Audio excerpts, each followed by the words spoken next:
Hello everyone. Summer வந்துடுச்சு. எல்லாருமே கண்டிப்பாக வீட்டில் வந்து ஏசி யூஸ் பண்ணிட்டு தான் இருப்போம். இன்றைக்கி வீடியோவில் உங்கள் ஏசியை வந்து எவ்வளோ எஃபிஷியண்ட்டாக ஸ்மார்ட்டாக யூஸ் பண்ணலான்னு தான் பார்க்க போகிறோம். இந்த டிப்ஸ்லாம் உங்களுக்கு கண்டிப்பாகவே ரொம்ப ஹெல்ப்ஃபுல்லாக இருக்கும். கடைசி வரைக்கும் பாருங்கள்.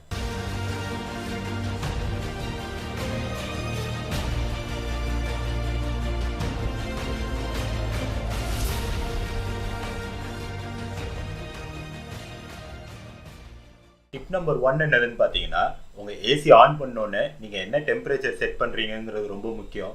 சில பேர் ஏசி ஆன் பண்ண உடனே வந்து லோவஸ்ட் டிகிரிக்கு போயிடுவாங்க. அதாவது சில ஏசியில் 16 இருக்கும், 18 இருக்கும். அவங்க ஆன் பண்ணோடனே 16 டிகிரி 18 டிகிரி வைப்பாங்க. எதுக்குன்னு கேட்டிங்கன்னா, ஏசி வந்து அப்போ தான் நல்லா ஃபாஸ்ட்டாக கூல் ஆகும், ரூம் வந்து நல்லா சில்லுன்னு இருக்கும்னு சொல்லுவாங்க. பட் அந்த மாதிரிலாம் எதுவும் கிடையாது. நீங்கள் வந்து ஃபர்ஸ்ட் எடுத்தோடனே வந்து உங்கள் ஏசிக்கு வந்து ஒரு ஐடியல் டெம்பரேச்சர் ஒரு 25 இல்லை 24 அந்த மாதிரி டெம்பரேச்சர் தான் செட் பண்ணணும். பிகாஸ் அப்போ தான் வந்து உங்கள் ஏசி கம்ப்ரெசர் வந்து கொஞ்சம் நல்லா ஸ்மூத்தாக ரன் ஆகும். நீங்கள் மற்றபடி ஸ்டார்டிங் எடுத்தோடனே 16 18லாம் வச்சிங்கன்னா உங்கள் கம்ப்ரெசர் வந்து ஓவர்லோடு தான். அதுக்கு ஏன்னா இப்போது சம்மர் டைமில் அது ஏற்கனவே ரொம்ப ஹீட்டாக இருக்கும். அந்த நேரம் நீங்கள் ஸ்டார்டிங்கே போயிட்டு இதுக்கு 16 டிகிரி அந்த மாதிரிலாம் வச்சிங்கன்னா அது ஓவர்லோடில் அது வந்து கம்ப்ரெசரை வந்து ரொம்பவே பாதிக்கும். ஸோ வந்து எப்போவுமே ஒரு ஐடியல் டெம்பரேச்சர் செட் பண்ண ப்ராக்டிஸ் பண்ணிக்கோங்க. டிப் நம்பர் 2 என்னதுன்னு பார்த்தீங்கன்னா, மந்த்லி ஒன்ஸ் உங்கள் ஏசியில் உள்ள ஃபில்டர்ஸை வந்து க்ளீன் பண்ணுறது. அது வந்து ரொம்பவே சிம்பிள் தான்.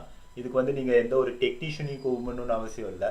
நீங்களாகவே உங்கள் இன்டோர் யூனிட்டை வந்து ஓப்பன் பண்ணிவிட்டு அதில் 2 ஃபில்டர்ஸ் இருக்கும்.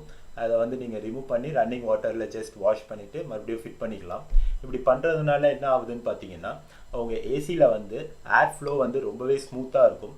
ரெண்டாவது விஷயம் வந்து என்னதுன்னா, அதில் வந்து எவாப்ரேட்டர் காயிலில் எந்த ஒரு அடைப்புமே இருக்காது. ஸோ வந்து உங்கள் ஏசி கூலிங் வந்து ரொம்பவே நல்லாயிருக்கும்.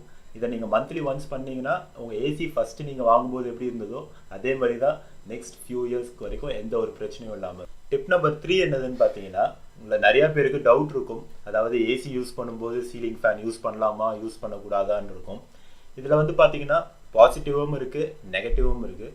பாசிட்டிவ் என்னதுன்னு பார்த்தீங்கன்னா, நீங்கள் வந்து ஏசி அண்ட் ஃபேன் ரெண்டுமே அட் அ டைம் யூஸ் பண்ணும்போது அந்த ரூமில் வந்து சில்னஸ் வந்து ஈவனாக எல்லா இடமும் ஸ்ப்ரெட் ஆகும். அதனால வந்து உங்களுக்கு கொஞ்சம் எக்ஸ்ட்ரா கம்ஃபர்டபுளாக நீங்கள் ஃபீல் பண்ணுவீங்க. தென் வந்து இன்னொரு முக்கியமான பாசிட்டிவ் என்னதுன்னு பார்த்தீங்கன்னா, கரண்ட் பில் வந்து ரெண்டுமே அட் அ டைம் நம்ம சேர்த்து யூஸ் பண்ணால் 30% வரைக்கும் நல்லாவே சேவ் ஆகும். நெகட்டிவான விஷயம் என்னதுன்னு பார்த்தீங்கன்னா, நீங்கள் வந்து ஓப்பன் டெரஸில் இருந்தால் கண்டிப்பாக ஏசி போடும்போது ஃபேன் யூஸ் பண்ணக்கூடாது. அப்படி நீங்கள் யூஸ் பண்ணிங்கன்னா என்ன ஆகும்னா, ஓப்பன் டெரஸில் இருக்கிறதுனால ஆல்ரெடி வந்து உங்கள் ரூஃப் வந்து ஓவர் ஹீட்டில் தான் இருக்கும். ஸோ நீங்கள் ஃபேன் யூஸ் பண்ணிங்கன்னா சீலிங் ஃபேன் வந்து அந்த ஹீட்டை தான் உங்களுக்கு ரூம் ஃபுல்லாக சர்க்குலேட் பண்ணும். அதனால ஏசி கூலிங் ஆகிறதுக்கு எக்ஸ்ட்ரா டைம் எடுக்கும். அது வந்து கம்ப்ரெசரையும் டேமேஜ் பண்ணுறதுக்கு அதிகமான வாய்ப்பு இருக்குது. ரெண்டாவது நெகட்டிவ் என்னதுன்னு பார்த்தீங்கன்னா, நீங்கள் வந்து ஏசி அண்ட் ஃபேன் ரெண்டுமே யூஸ் பண்ணும்போது ஃபில்டர் வந்து ரொம்பவே சீக்கிரமாக அழுக்காகிடும். ஸோ வந்து நீங்கள் வந்து அதை வீக்லி ஒன்ஸ் கண்டிப்பாக க்ளீன் பண்ணி ஆகும். டிப் நம்பர் 4 என்னதுன்னு பார்த்தீங்கன்னா, நீங்கள் உங்கள் ஏசியில் அவுட்டோர் யூனிட்டை வந்து டைரக்ட் சன்லைட்டில் எக்ஸ்போஸ் பண்ணுற மாதிரி செட் பண்ணாதீங்க.